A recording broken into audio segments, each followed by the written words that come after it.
Hey everyone, I'm doing this to talk a little bit about weight loss apocalypse and my P3 experience. This is just from my point of view, from my experience with this so far. I think weight loss apocalypse and the hunger scale, I think it's going to work perfect for anybody in P2. I think if you are in P2, the hunger scale with weight loss apocalypse is the best way to go. I think that eating by your hunger scale in P2 is going to be great because you're already only eating 500 calories. You probably won't have much hunger. And so if you only eating by your hunger scale, if you only eat 200 or 300 calories, perfect. You're fine. However, in P3, I'm not finding it so easy to incorporate the hunger scale in there. I actually didn't think about doing this video until I just watched Kim. And you look great, Kim, and you're doing so well. I'm so happy for you. But I really didn't think to do it until just when I saw her.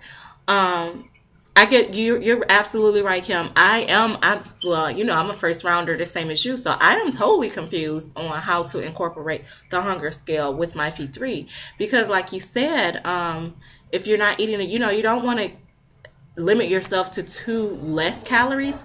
Maybe not 1,500 like they used to say. Maybe not the 1,500, but you definitely don't want to go into protein deficiency and you don't want your body to shut down on you and go starvation mode. So that's the only reason why I think it's hard to incorporate the hunger scale with P3. At least for me, this is my outlook and the way I'm perceiving it. For me, it's hard to incorporate that in there because even yesterday I was sitting here literally debating and battling with myself like, am I hungry? Should I eat? Should I not eat? I ate breakfast and I ate when I was hungry. I ate breakfast and that was fine.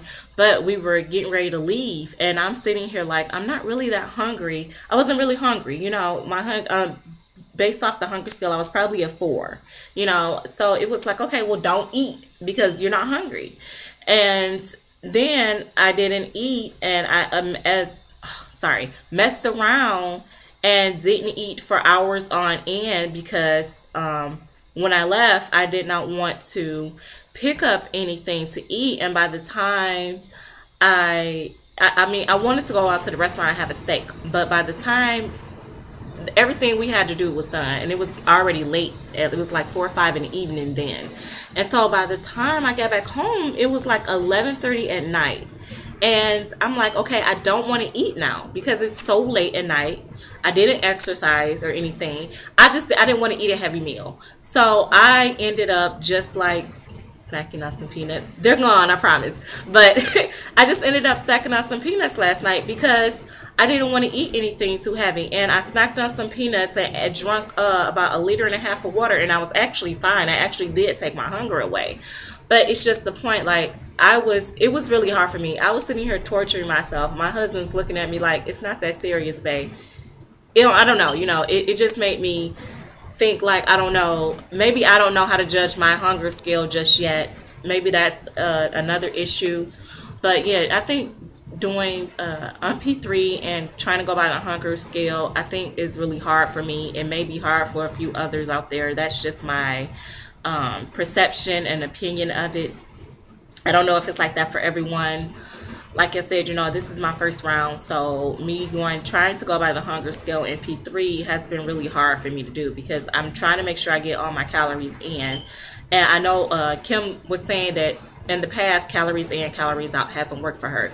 I think it differs from person. Calories in and calories out has worked for me in the past. I just didn't stick with it. You know what I'm saying? Like calories in, like if I ate 1,400 calories and I exercised, I lost weight. I was never one of them people who had a problem losing weight. I can't say I've tried every diet under the sun and it didn't work.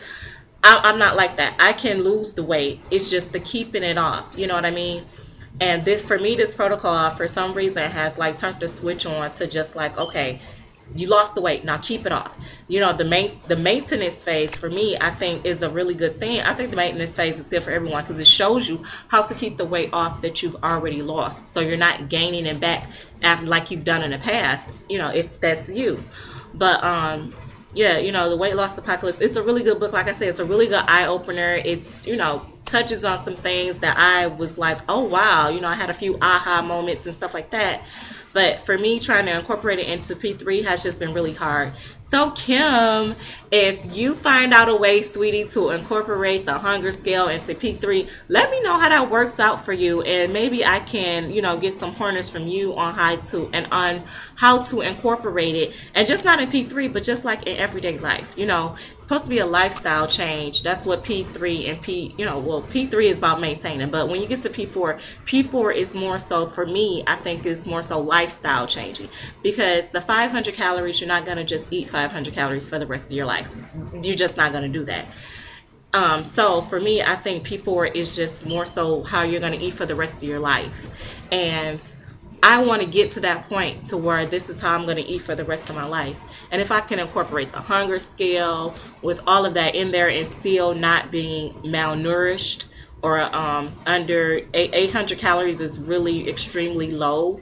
So if I can still do that and still have at least the 1200 calorie diet or protocol or lifestyle change, 1200 to 1300 calories, I want to do that. So Kim, if you can figure that out, please let me know, sweetie. And let's all, you know, I think it'll be very informational and helpful to not just me, but a lot of people who are on P3 and Red Weight Loss Apocalypse trying to incorporate the hunger scale in there.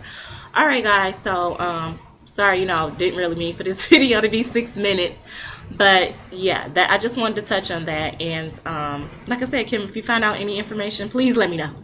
Okay, bye.